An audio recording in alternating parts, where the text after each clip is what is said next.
Okay, let's do the photo. Okay, good. Let's rock and roll. What's your name? Robbie. Robbie, Peter Weller. Nice to meet you. Love those shoes. Where's the popcorn? Gosh, it's a real theater and it's air conditioned.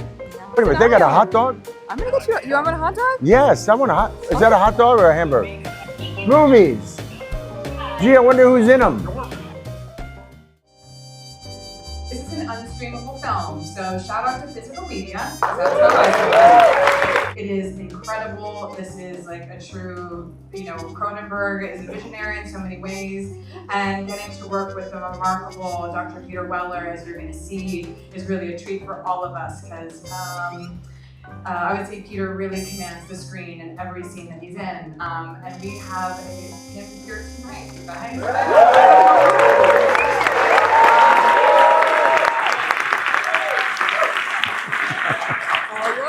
Well said, well said, well said.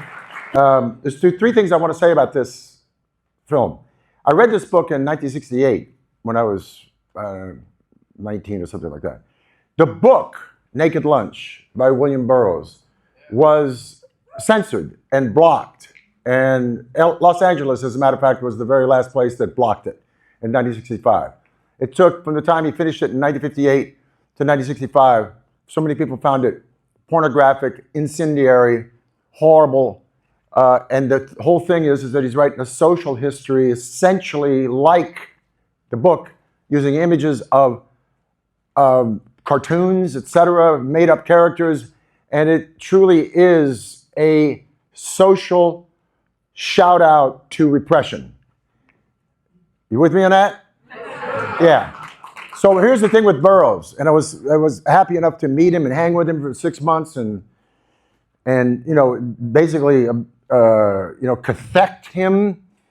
There are a couple of people in our history, no matter what your gender is, who had the guts, the courage to call themselves out in a day when you just get beat up, you got shot. And the literary history of this, Pier Paolo Pasolini, if you don't know who he is, he was probably murdered because he was gay. William Burroughs called himself queer. We sat during the Gay Day parade during Naked Lunch, and he said this: I'm not a part of any movement, and I've never been gay a day in my life. I'm queer. I'm queer because I'm marginalized, and that's the way I've always been, and that's what I call myself. Subsequently, when you study that methodology in college, as Jimmy Fishburne will tell you, anybody else, it's called queer theory. And that is the theory and the methodology of people who are, because of their gender, marginalized. And Burroughs was one of the very first. Jean Genet's another one. If you don't know who he is, you have to leave.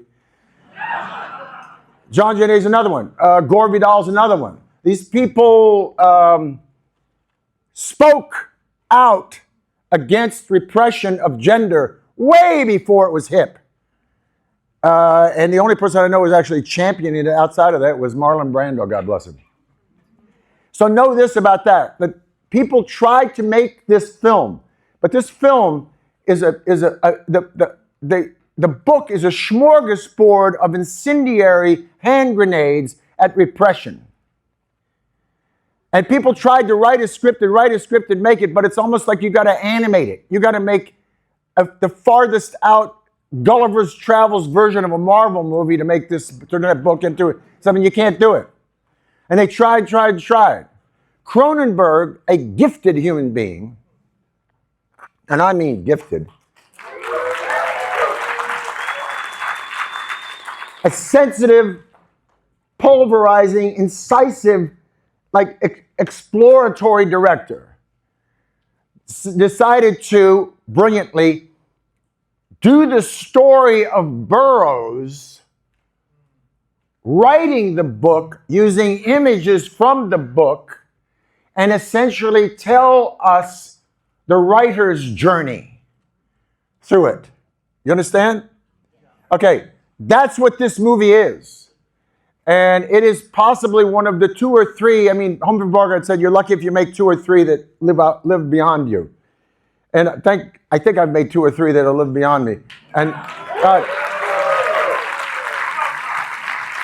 And it's got, by the way, it's got Howard Shore's score in it with Ornette Coleman. I'm a jazzer, Jordan's a jazzer.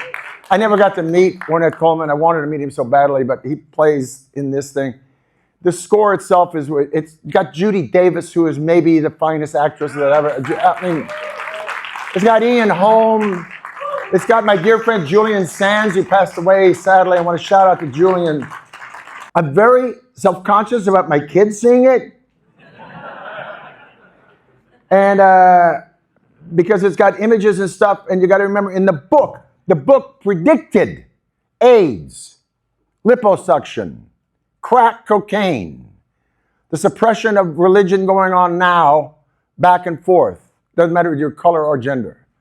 It had it all in there. And do you guys know what naked lunch means? You know what that image comes from at Burroughs? I'll leave you this. It came from Kerouac as a suggestion, and Burroughs took it and redefined it. And he said, it's naked lunch because it's that frozen moment in time when each of us gets to see exactly what's on the end of our fork. What part of addiction am I not explaining here? And I'll leave you with that. Enjoy the movie. So I was in and out of doing other work and stuff. And then I write the dissertation. I become the PhD. And a couple of people say, hey man, this is so controversial because it's a very famous guy. Yes. And you're the guy who says he didn't learn everything in Florence. And everybody kind of knows that, but nobody teaches it. So why don't you take the hit and turn it into a book? And then let Oxford come after you and throw it in and make their stuff.